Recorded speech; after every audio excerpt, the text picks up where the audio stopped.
Sosok Benny Sikumbang, kakak Rizky, sebut KDRT adalah bagian dari keharmonisan.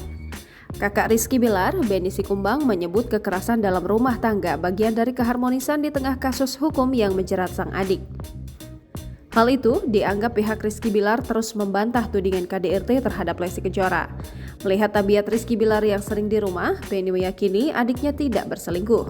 Mengejutkannya, Benny menyebut KDRT sebagai keharmonisan dalam rumah tangga. Sosok Benny Sikumbang merupakan konten kreator yang memiliki akun YouTube Ben Sikumbang dengan 156 subscriber. YouTube tersebut kebanyakan berisi konten Rizky Bilar dan Lesti Kejora. Benny juga memiliki akun Instagram dengan 200.000 follower. Benny Sikumbang lulusan Universitas Muhammadiyah Sumatera Utara jurusan Hukum. Tak banyak informasi sosok kakak Rizky Bilar ini, dilansir dari media sosial miliknya, ia banyak mengunggah konten otomotif. Diketahui, sang kakak sering bersama Rizky Bilar, bahkan sebelum Rizky Bilar bersama Lesti Kejora, sang kakak juga tinggal bersama Rizky Bilar yang sudah dibangun oleh Bilar.